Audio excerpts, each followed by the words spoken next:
Ahora estamos con Rafa León en el stand de Contracultura porque él también ha venido a la Feria del Libro de Arequipa a presentar... Porque Rafa León está loco y hace cosas que no tienen nada que ver una con la otra. Ya. A presentar Caín y Abel, que es este libro editado por la editorial Contracultura.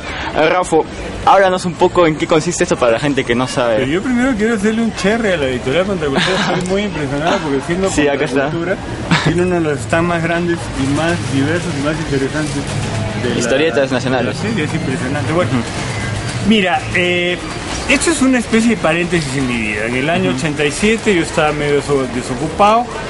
El país vivía una situación extremadamente difícil. Todo era muy difícil. Yo tenía a mis hijos en el colegio y me quedé medio sin chamba, ¿no? Y se había disuelto el equipo de la revista Monos y Monadas, porque ya se había terminado. Pero aparece una nueva revista, un semanario de mucha calidad, que era el semanario Sí, dirigido por Hildebrand. Y Hildebrand le propone a Juan Acevedo, gran historietista, hacerse cargo de un suplemento que se encartara con la revista Sí, pero que se llamara No. Y que fuera un poco esto, Contracultura, ¿no? Y que arrastrara, digamos, la tradición del humor que había creado Monos y Monadas. Entonces Juan lo llamó a varios de Monos y Monadas y nos propuso esto, y yo no sé de qué parte de mi alma salió crear este par de personajes. ¿Quiénes son Caín y Abel? Caín y Abel son dos jóvenes limeños de una clase media empobrecida, que habían nacido los dos gemelos en el año 1970, quiere decir que tenían 17 años. Tenían 17. Los dos estaban en una unidad escolar. Lo que pasa es que, siendo mellizos,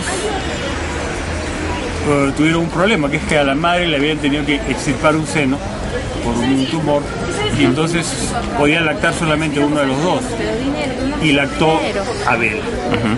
Según la tradición bíblica, Abel es el bueno y Caín es el malo.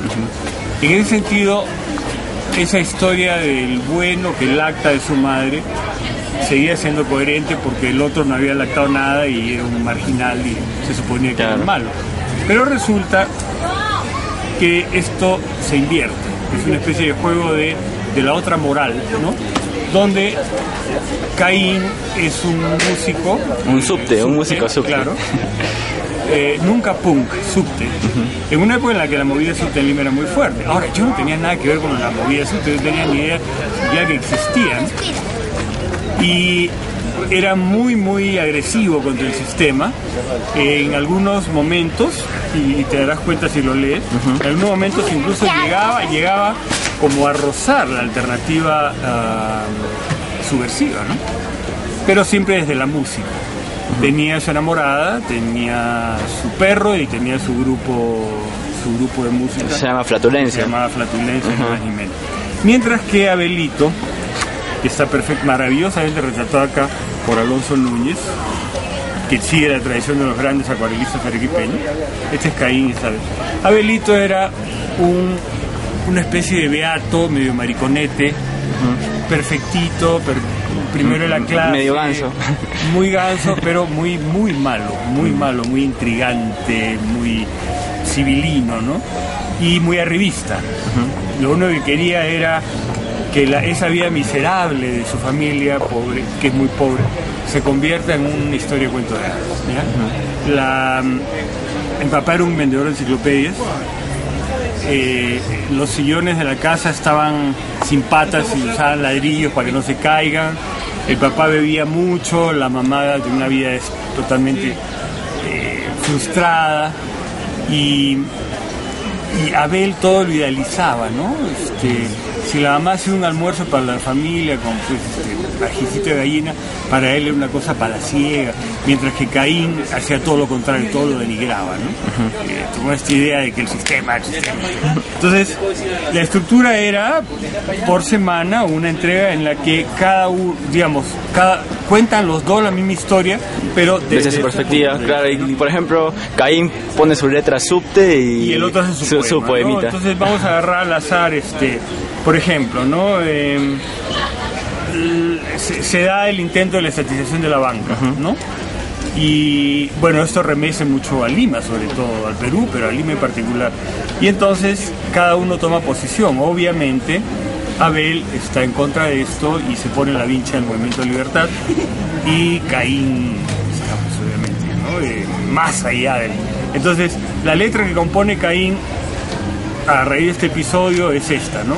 Loca, loca, loca, Vargas Llosa es un mojón que a los milicos la puerta toca para que venga la represión.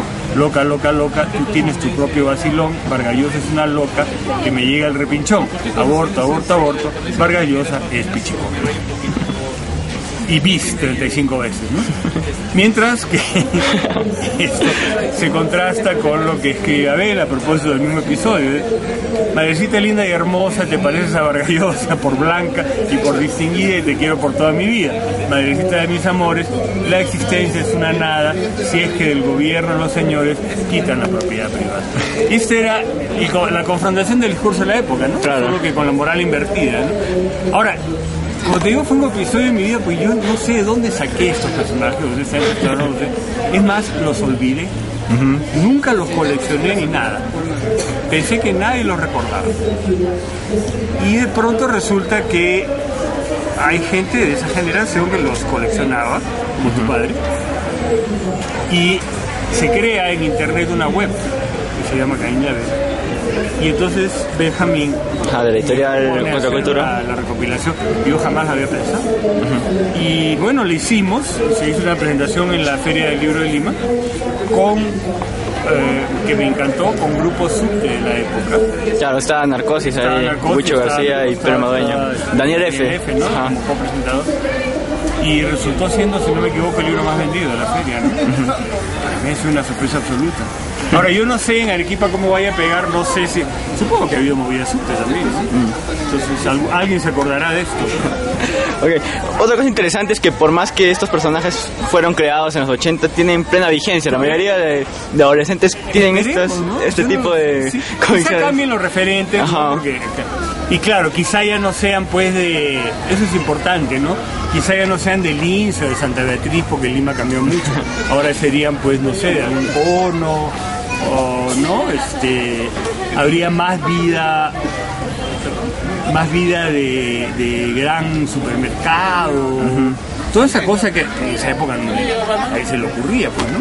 Y si escribieras ahorita estas columnas, ¿tú de qué crees que hablarían? Así como hablaron de la banca, de la estatización de la banca, ¿de qué hablarían Caín y Abel? De Lourdes y de Susana. Por ejemplo, Abel sería pues fujimorista a morir, pero siempre amariconado, ¿no? Por tanto, fanático de Fernando Altuve. Y Caín, fíjate, Caín podría ser, siguiendo el estereotipo, un reservista, pero no, porque Caín en el fondo tiene ideas. Caín es un tipo elaborado y los reservistas no. Entonces, creo que, no sé, andaría en la anarquía más extrema. Porque esta dualidad no siempre es que Abel es el buenito y Caín es el malo, sino que puede a veces mezcolarse. Exactamente, trasvasarse uno al otro, ¿no? Ok, bueno, a los interesados pueden encontrar el libro en la editorial Contracultura y nos invita a las personas a que se lo consuman. Sí, lo que pasa es que yo espero que lo entiendan, ¿no? Ese es el asunto. Y se van a divertir. Y se van a divertir. Y si no lo entienden, me pueden escribir a leonr@yahoo.com. Yo les voy a dar todas las explicaciones del caso. Muchas gracias, Rafa. Gracias a ti.